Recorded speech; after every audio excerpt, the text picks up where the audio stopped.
ragazza dalle guance di pesca, oh ragazza dalle guance d'aurora.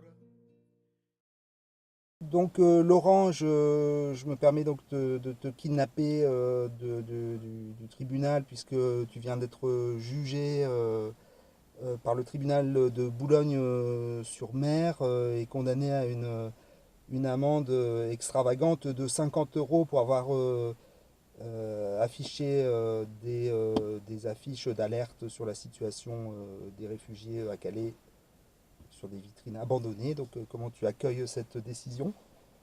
C'est une peine très lourde pour moi, ayant juste mon salaire de militant, hein, c'est-à-dire le RSA. Mais voilà, non, effectivement, le tribunal s'est bien rendu compte que le contexte était un peu particulier et que la plainte de la municipalité était un peu ridicule. Donc bon voilà, donc le jugement de 50 euros, je pense qu'il ne pouvait pas aller en dessous. Donc oui, oui, bien sûr, c'est un jugement qui est quand même réconfortant. De toute façon, je n'avais pas l'intention d'arrêter le combat sur Calais. Alors, je parlais de contexte un peu particulier qui a pris sans doute en compte le tribunal.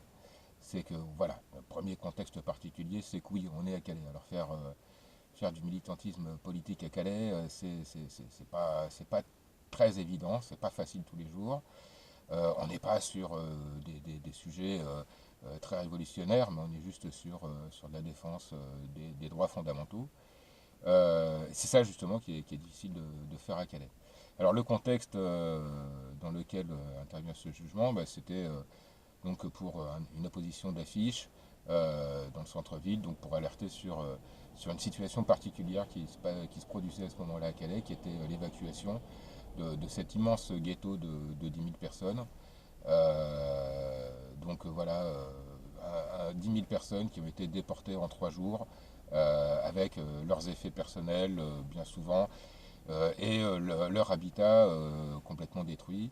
Ça a été une période vraiment très sombre dans l'histoire de Calais et dans l'histoire de la France.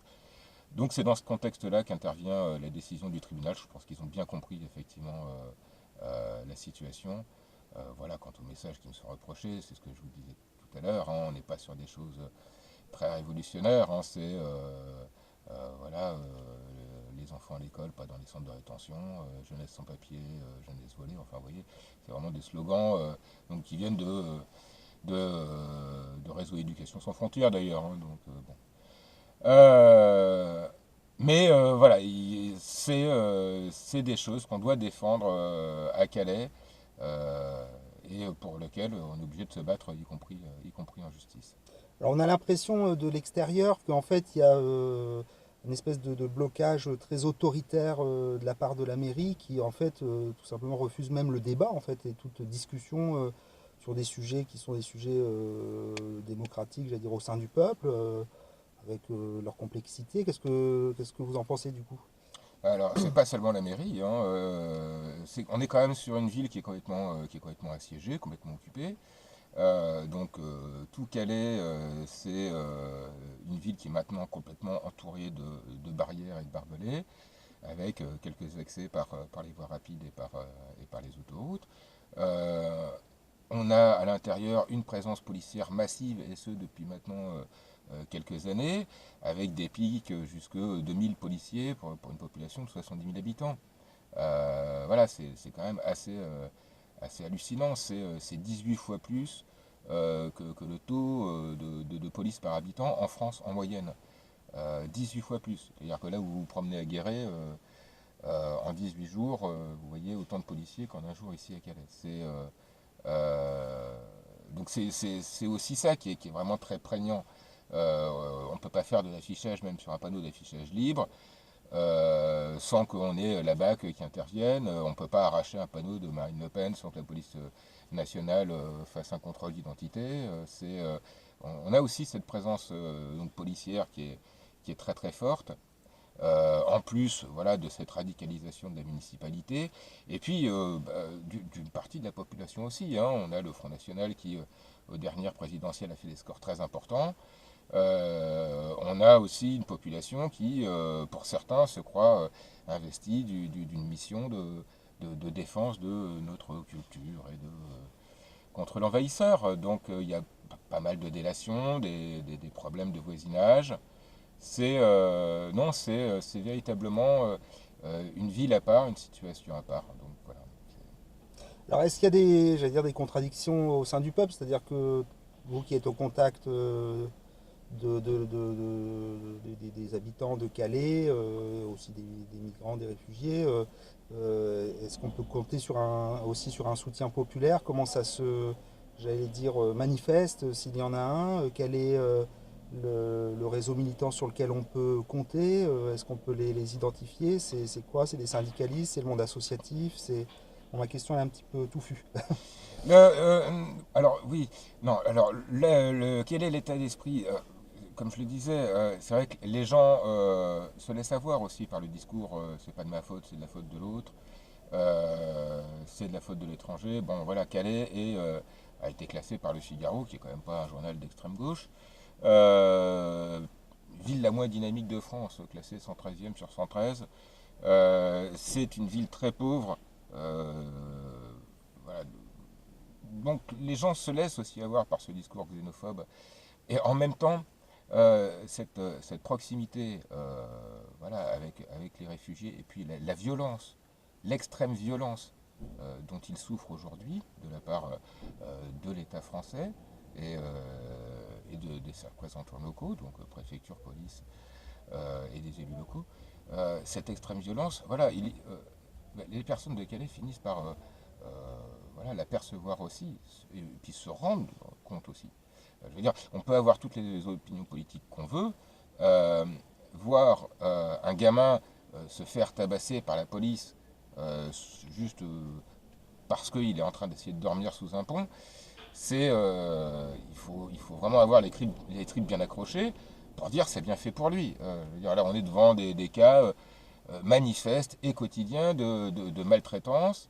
Euh, on ne peut pas rester totalement insensible à ça. Donc, il y a aussi de plus en plus de personnes qui n'admettent plus cette violence gratuite, voilà, au nom de quelques idéologies directement venues de l'extrême droite, comme les notions d'appel d'air, qui sont tellement invoquées aujourd'hui par notre gouvernement. Si je pose cette question, c'est qu'on a de loin, hein, moi je ne suis pas calé, mais l'impression que d'un certain déficit en fait de personnel politique. Je dis pas militant, hein, parce que bien sûr on a écho de l'aide humanitaire qui est apportée, mais on a l'impression qu'il n'y a pas de travail idéologique en fait sur, j'allais dire, les raisons de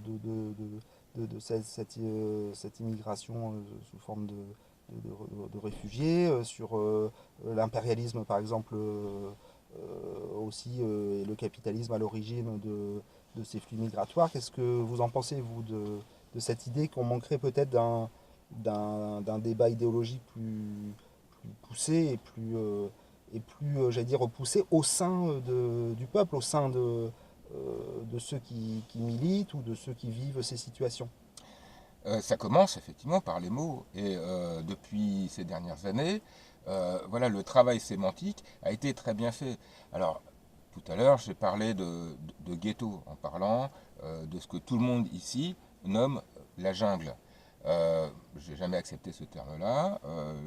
J'ai toujours parlé de ghetto parce que c'était effectivement la définition même d'un ghetto, c'est-à-dire un endroit où vont s'entasser des personnes en fonction d'un critère totalement arbitraire, avec entrave à la liberté de circulation et qui s'organisent à l'intérieur pour pouvoir survivre.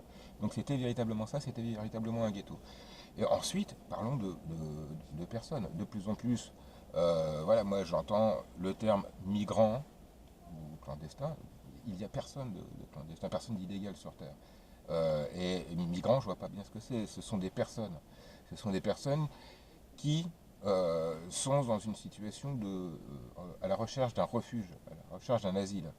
Alors certains sont des réfugiés, et puis voilà, c'est aujourd'hui des termes qui sont remplacés par migrants ou clandestins. Eh ben, non, effectivement, pour la plupart, ce sont des réfugiés. Et puis le terme réfugié, ça implique aussi notre propre part de responsabilité. à la fois dans le fait qu'ils soient réfugiés et en termes de notre nécessité d'accueil qui fait de nous des êtres humains. Il faut quand même pas oublier que l'année dernière, la France a réalisé de superbes scores dans ses ventes d'armes à l'étranger, en prenant la troisième ou quatrième position, je ne sais plus.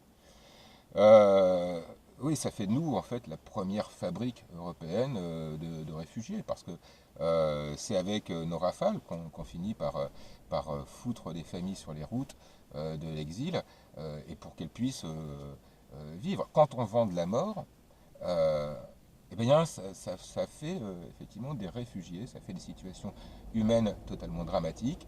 Vendre de la mort, ça n'est pas quelque chose qui est anodin. C'est pas quelque chose qu'on peut invoquer comme ça, simplement, juste pour justifier nos emplois. Non, parce que c'est pas quelque chose d'anodin de vendre de la mort, de vendre des armes. Et c'est pas quelque chose d'anodin, on le voit bien à Calais, ça crée des situations totalement inhumaines. Voilà, donc il y a effectivement euh, ça a un peu disparu, ça a complètement disparu. Notre responsabilité a complètement disparu dans l'appréhension de cette problématique des réfugiés à Calais. Alors que ce sont ces réflexions-là qui doivent nous amener à regarder l'autre comme la victime qu'il est, évidemment. Voilà, on ne vient pas à Calais pour prendre des douches. Alors, vu de loin, mais encore une fois, ça n'est qu'une impression. Si je me trompe, vous le direz tout de suite. On a cette impression que ce combat en fait pour les droits humains, les droits de l'homme et de la femme d'ailleurs, sont des combats un peu de dupes parce que ce sont des droits formels, comme on dit. On le voit bien, par exemple, la mairie de Calais et sa mère ont été condamnés à mettre à des points d'eau euh, par le tribunal administratif de Lille.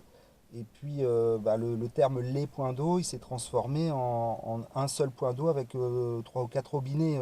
C'est un petit peu, j'allais dire, la démonstration par la pratique du caractère très formel des droits bourgeois, comme on disait traditionnellement. Qu'est-ce que vous en pensez? Mais bien qu'à Calais, on ne fait pas appliquer les droits de l'homme, on se bat pour les droits de l'homme. On se bat pour les droits de l'homme comme on se battrait dans un pays vivant dans une démocratie défaillante ou une dictature. Ouais, on en est là. On en est à se battre pour les droits fondamentaux, pour les droits de l'homme. Mais vous le percevez comme une fin ou une étape vers peut-être une extension de...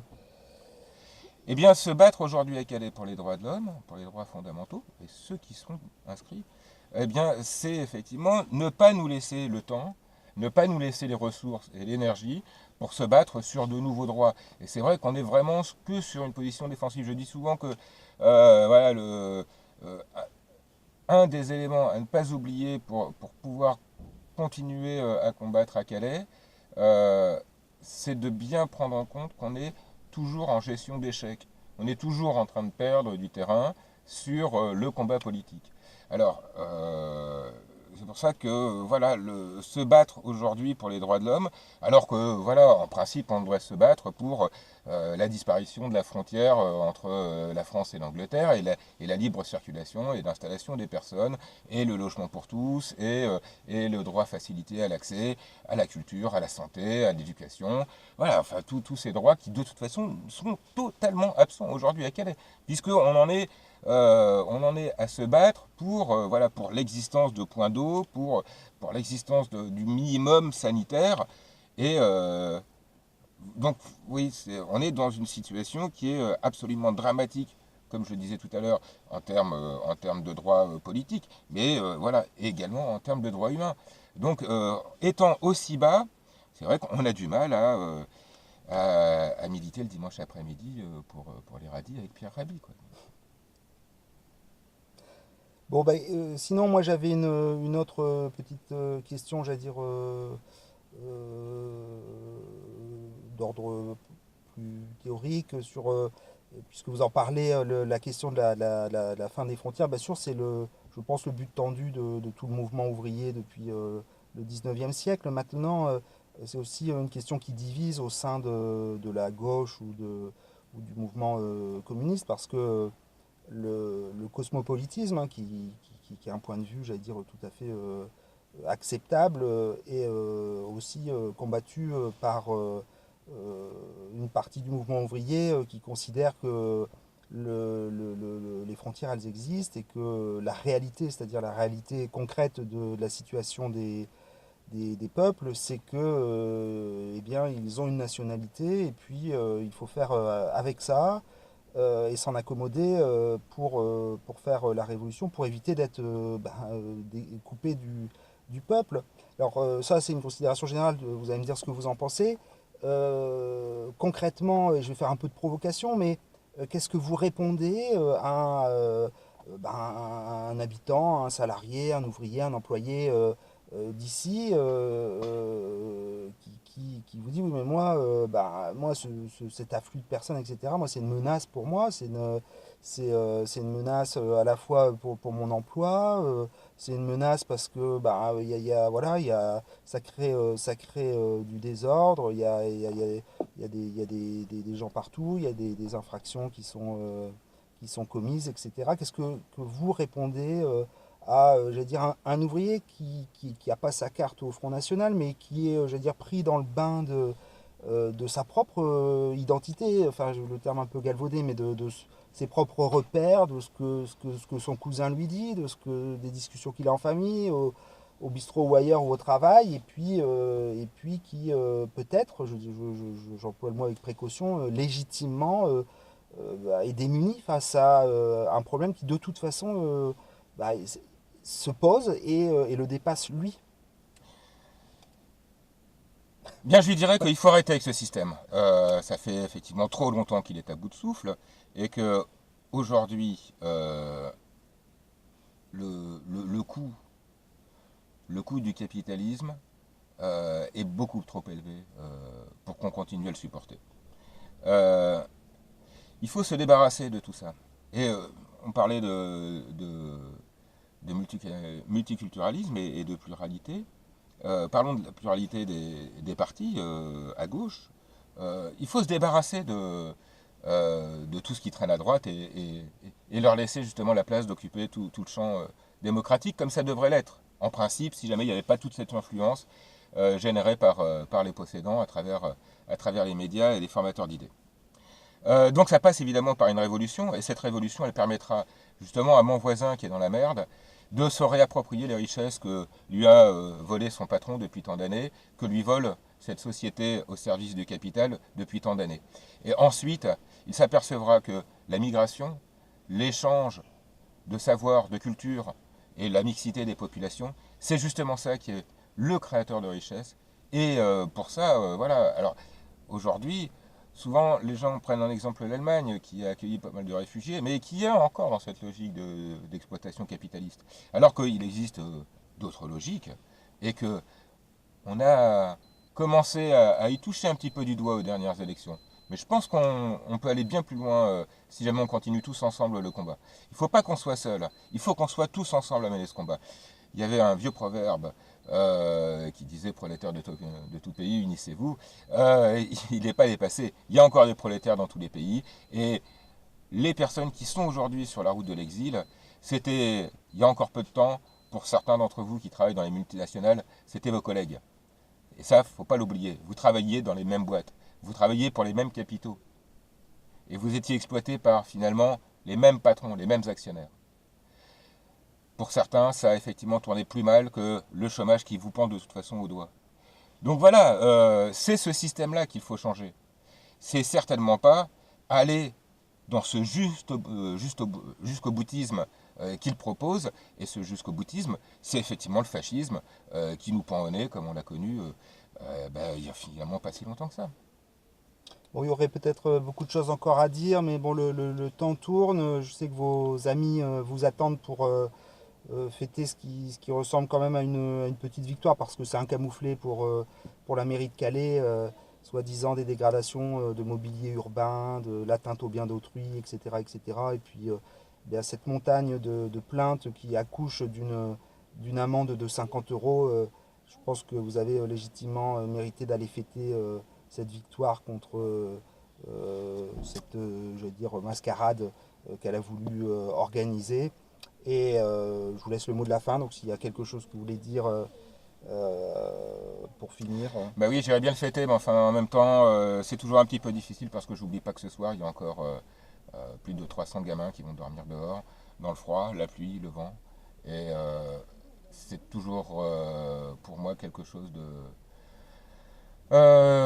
présent dans ma tête. On peut pas se séparer de ça.